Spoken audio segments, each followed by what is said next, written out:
રાજસ્થાન હાઈકોર્ટે જૈન સમાજની પરંપરા સંથારા પર પ્રતિબંધ મૂકતા જૈન સમાજની લાગણી દુભાઈ છે। આ ચુકાદા સામે ઉઠેલો વિરોધ ધીમે ધીમે મોટું સ્વરૂપ ધારણ કરી રહ્યું છે। ત્યારે સુરતમાં 24મી ઓગસ્ટ યોજાનારી જૈનોની રેલીને સમર્થન આપવા જૈન સમાજ દ્વારા બંધ પાળવાનું આયોજન કરાયું છે અને શાળા કોલેજોમાં જતા વિદ્યાર્થીઓને પણ શિક્ષણથી અળગા રહેવા આહવાન કરાયું છે। જૈન સમાજના આચાર્ય ડોક્ટર શિવ મુનિએ સમસ્ત જૈન સમાજને કરેલી હાકલ અસરકારક રહી છે। તો આગામી 24મી ઓગસ્ટના રોજ સુરતમાં યોજાનાર જૈન સમાજની ભવ્ય મહારેલી યોજાનાર છે, જે અંગે જૈન સમાજના આગેવાનો સાથે થયેલી વાતચીતમાં તેમણે જણાવ્યું હતું કે રાજસ્થાન હાઈકોર્ટ દ્વારા સંથારા પર મુકાયેલ પ્રતિબંધનો તમામ જૈન સમુદાય દ્વારા તેનો વિરોધ કરાઈ રહ્યો છે અને રાજસ્થાનમાં સંથારા પર પ્રતિબંધ મુકાતા તેની સામે રિવ્યુ પિટિશન દાખલ થઈ છે। તો સાથે સુરતમાં સંથારા પર પ્રતિબંધના વિરોધમાં યોજાનાર રેલીની તમામ તૈયારીઓ પૂર્ણ કરાઈ છે, જે અંગે રેલીની તમામ તૈયારીઓ પર નજર રાખનાર સુરત મહાનગરપાલિકાના સ્થાયી સમિતિના ચેરમેન અને જૈન સમાજના અગ્રણી એવા નીરવ શાહ સહિતનાઓ સાથે અમે વાતચીત કરી હતી। આગામી 24મી તારીખે સુરત શહેરમાં જૈન સમાજ દ્વારા સંથારા મુદ્દે એક ભવ્ય રેલી યોજાવાની છે। ત્યારે જીતોના ચેરમેનની આપણે સાથે વાત કરીએ છીએ।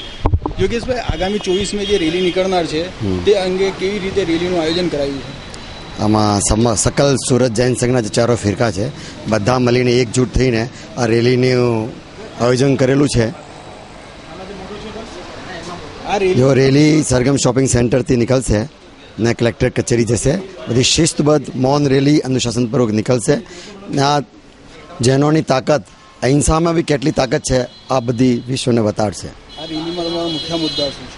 રેલી में मुख्य मुद्दा एक ही है कि संलेखना या संथारणा आत्महत्या है એવું जो जयपुर हाईकोर्ट द्वारा जो निर्णय आपेलो है एना विरोध में कि संलेखना या संथारण आत्महत्या नहीं परंतु एक अपितु एक तप है जैन शासन के लिए, जैन के धार्मिक मूलभूत अधिकारों में है। इसमें इसके विरोध में हाईकोर्ट के निर्णय के विरोध में हम ये ज्ञापन देने के लिए रैली का आयोजन किया है।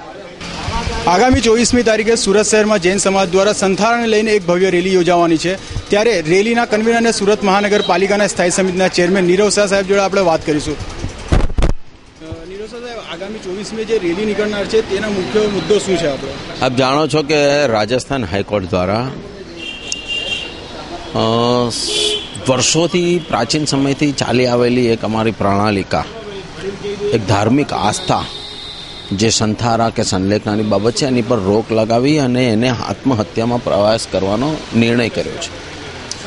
આની નિર્ણયની સામે સમસ્ત ભારતભરના જૈન સમાજમાં અમારી આ જે ધાર્મિક લાગણીઓ દુભાવવાનો જે પ્રયત્ન થયો છે તેની સામે ભારે રોષ છે અને આ રોષને પ્રદર્શિત કરવા માટે, આ સમાજની જે કંઈ બાબતો છે, જે લાગણીઓ છે, જે આસ્થાઓ છે એને પ્રદર્શિત કરવા માટે સુરત શહેરના સમસ્ત જૈન સમાજ દ્વારા 24 તારીખે સોમવારે સવારે 10 કલાકે સરગમ શોપિંગ સેન્ટરથી એક મૌન રેલીનું આયોજન કરવામાં આવ્યું છે। વિશાળ પાયા પર આ મૌન રેલી છે। ઘર ઘરથી આમાં લોકો જોડાવાના છે। પોતાની આસ્તિક પ્રશ્ન હોય, પોતાની ધાર્મિક ભાવનાનો પ્રશ્ન હોય, પોતાના શાસનની રક્ષાનો પ્રશ્ન હોય, ત્યારે હજારો જૈનો આ રીતે રોડ પર ઉતરીને પોતાની લાગણી પ્રદર્શિત કરશે।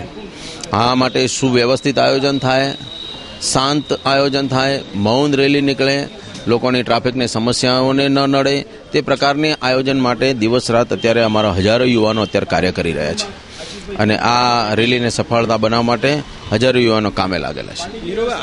જે રેલી નીકળવા તે દિવસે શાળા કોલેજોમાં પણ વિદ્યાર્થીઓ, જૈન સમાજના વિદ્યાર્થીઓને ન જવા માટે પણ આહવાન કરાયું છે, એ વાત કેટલી? જી, વાત સાચી છે। જેમને એક્ઝામ હોય એમને રિલેક્સેશન આપવામાં આવ્યું છે। બાકી અમે આહવાન કર્યું છે, પણ મને એવું લાગે છે કે લોકો સ્વયંભૂ યુવાનો પોતે શાળાઓએ નહીં જાય ને આ રેલીમાં જોડાશે એવું અમને આશા છે। આગામી 24મી તારીખે જૈન સમાજ અહિંસાના માર્ગે એક મોટી ભવ્ય રેલી યોજવાનો છે। ત્યારે સરકાર પર તેઓ દબાણ લાવશે અને રાજસ્થાન હાઈકોર્ટ દ્વારા અપાયેલા ચુકાદાનો તેઓ વિરોધ કરશે। કેમેરામેન ચેતવ ગુરવ સાથે અઝર કુરેશી, S9 ન્યૂઝ, સુરત।